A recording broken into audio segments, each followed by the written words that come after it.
It's not often that I'm downright intimidated by the person I'm about to interview.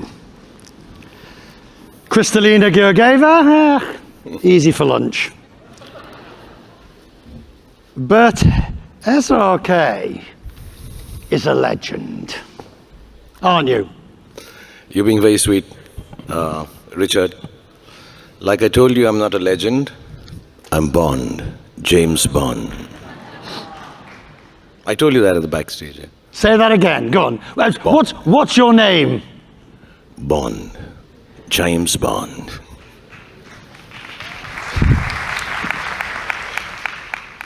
Would you like to play Bond?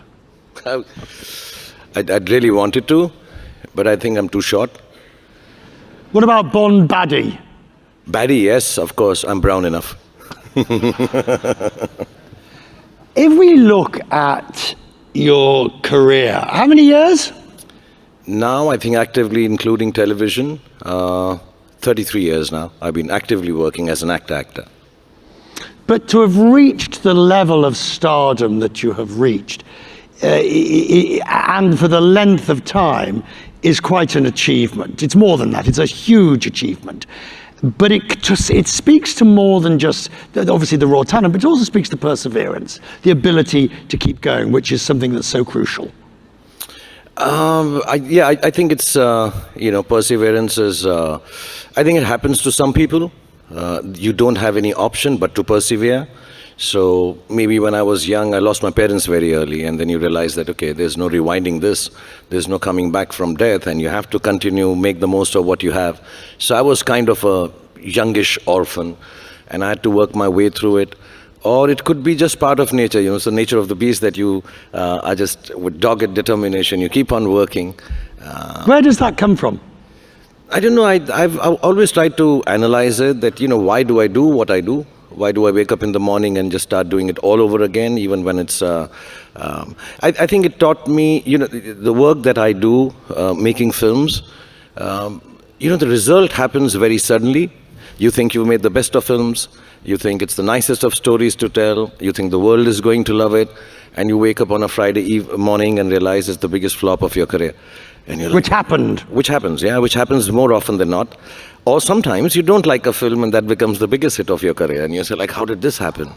But what I realized, and I want to say this to everyone actually, and I say this to everyone who's working with me or people who know me, that on Thursday evening, because our films release on Fridays mostly, or Thursday evenings here in Dubai, so Thursday evening at home in Mumbai, I rinse myself with a 2-hour bath and rinse myself of the work that I've done.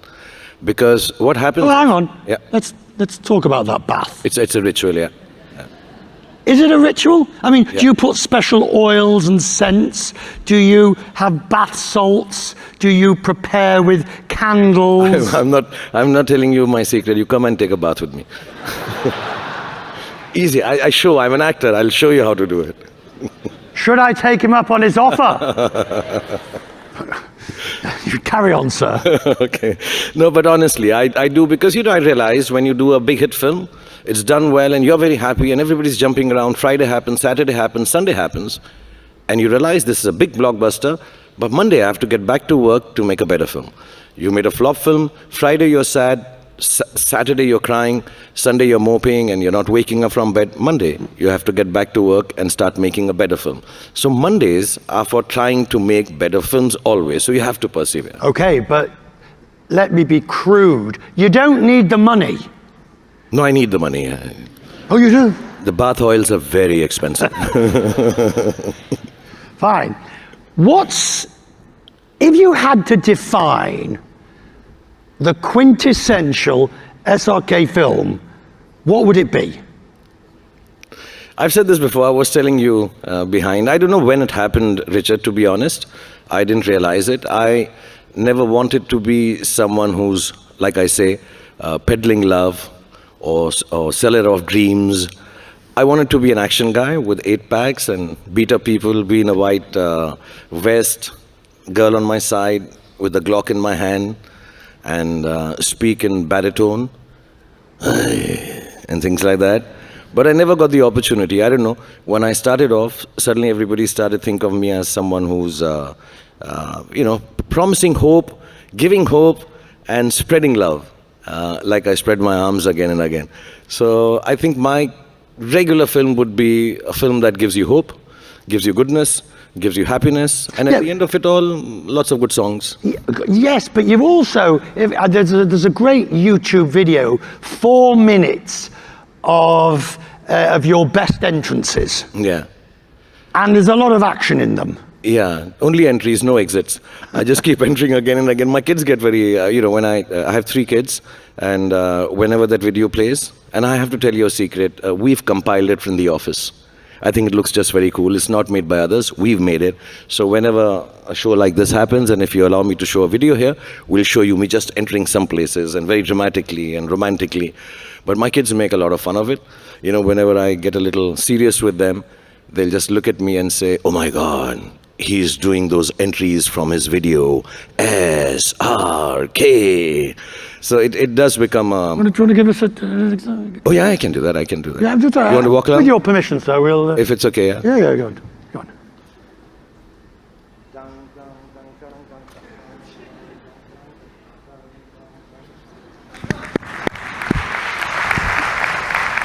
Is there something you would not do?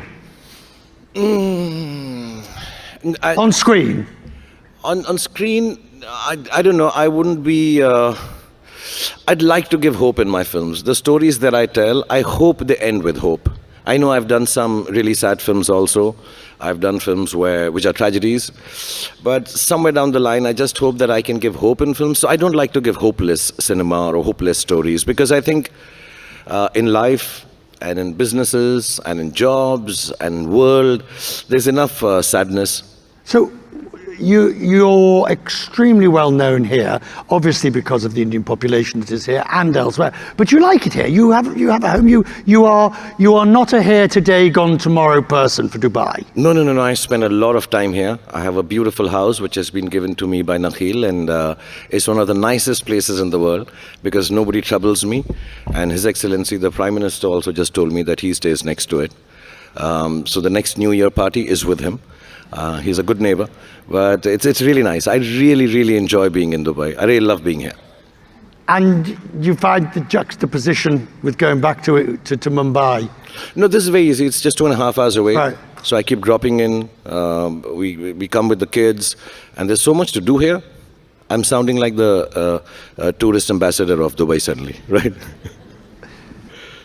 Everybody asks about crossover, and I'm no different. Because the more I researched you, the more I wondered. I mean, all right, supposedly 2011 DiCaprio never happened. Supposedly, allegedly, Slumdog Millionaire you turned down, allegedly. Why hasn't the crossover taken place? I don't see why it should. You're a big enough name in your own genre, but why has crossover not taken place? I've said this honestly, but nobody believes it. So I'm going to say it to you very, very honestly. Nobody's ever offered me any work, crossover, of substance. I may have had conversations with people. I know lots of lovely people from the West, from the English film industry, from the American film industry.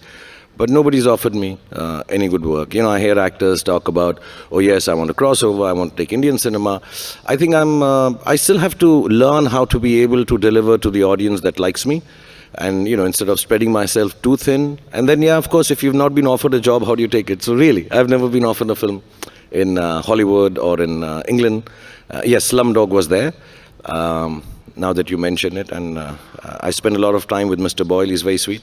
But I was doing Who Wants to Be a Millionaire on television. Successfully at that time. And I just felt in the story that was being told, the guy who was hosting was very mean. In the story that was being told. And I'm like, I'm here doing Slumdog Millionaire. And the guys who were producing the show wanted me to do the film. I just found it, this guy's... I was cheating and being dishonest as the host. So I just found that it's very strange that I'm being a host and I'm cheating in the film. So I explained to Mr. Boyle that I wouldn't like to do it, please. And they're way better actors than me. And I think Mr. Anil Kapoor did it, and he was fantastic as the host. when the person's getting close to 1 million, or the top in Who Wants to Be a Millionaire, that moment, what do you feel? Genuinely, when I was hosting it, I would hope they win it. I really, really hope they win it. But I've done a quiz show myself, and there comes a point when you think, how close can I get to getting them to win it without... Yeah. Did you know what I mean? I always did that, when I was, because there's so many people from different parts of the country, and I really want them to win, and you do try to be a little helpful. But you can't. But you can't, because the producer keeps shouting in your ears, don't, you've said enough, you can't talk about it. And unfortunately, the last 4 questions or the last 2 questions are extremely difficult, Suddenly they're thrown upon you, and you're like, oh my God, this person is not going to get the answer. And I feel really bad. And I try to think, I wish I had some hint, and I can't mislead the person by trying to give that hint, because I also mostly didn't know the answer. So what is left that you have not done that you would like to do? And by that, I that's not a Hollywood question. That is a general, even within within Indian films, within production, within what still remains on your list? So, Richard, when I started off, I just wanted to survive. Be able to get a week's work or a month's work or a year's work and say, okay, my films should do well. But as years have gone past, I think my whole job has become more and more motivated towards bringing a new technology into Indian film industry. I want to end my career, which is far from ending right now. I have another good 35 years to go. I really, really want to make that film which is loved by the whole world, and then nobody on a big stage like this asks me, why haven't you crossed over? That film should cross me over. That's my dream. I'd want you to learn Hindi and Urdu and Arabic to be able to understand that film.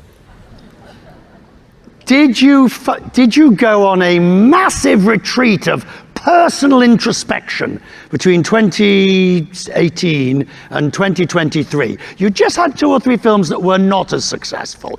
Suddenly he disappears, and everybody thinks, oh, he's licking his wounds, he's feeling sorry for himself, whatever. And then he comes back in 23 with 3 blockbusters. What was going on in that interim period? So you're very kind. Yes, I had massive flops, and they did very, very badly. And I was doing all of that. I was licking my wounds. I was not in... you know what I did? Yeah. For 4 years? Go on. I've never said this to anyone, though I've mentioned it, but today, here, I'll tell everyone. I learned how to make the best pizza in the world. That's what I did. Honest to God. I stopped listening to stories. I stopped wanting to tell stories. I found myself and made myself a small kitchen, and I started learning how to make pizzas. And I learned what you asked me right to begin with, perseverance. Because to get the perfect pizza, it takes millions of square pizzas before you're able to make it completely round. So I learned perseverance, and I'll make the best pizza in the world. Can you? No. I'm working on it. Next 4 years, when you don't see me. But was it a difficult moment when your wife and your family and everybody said, will you stop making pizza? Go back to work. Was it difficult to know now is the time to go back? Yeah, actually, there was always a toss-up. I was very glad my family didn't tell me, listen, your pizzas are better than your films, stop making films. So I was glad they turned around and said, no, as good as your pizza is, I think your films are better. They were very encouraging, especially my children, my team. Some of them are sitting here. And they said, okay, what you're going to do is tell stories. And, I'd become indulgent. I'd started becoming too innovative. I was looking for perfection. And I started failing. I needed to look for excellent. I needed to be unique. But I needed to look at the audience, what they want. And I'd stopped hearing the crowds. I used to go where there are thousands and lakhs of people waving at me, but I wouldn't hear or feel what they wanted to see of me. You know, I was going there and waving, and I'm saying, whatever I make, I'll be innovative. So I did a film about a vertically challenged guy. I did a film about a manic, psychopathic fan. And I'm like, no, people just like to see me giving hope and happiness and love. So let's get back to that. And as a result, the movies that you came back to make, and there were 3 of them last year, were huge successes. Therefore, that introspection clearly worked. That clearly did the trick. Yes, mashallah. I think it just helped me realize that whatever you do, you have to do for the people or your consumers or your audiences. And yeah, it also made me realize one very main thing, that don't forget to pray. You have to pray and you have to get back to work. Sir, I'm going to leave you with one. I'm sorry, I've forgotten. What was your name again? Your name is? Bond. James Bond. He's available for the offers. Thank you, sir. Thank you so much, everyone. Khudafis.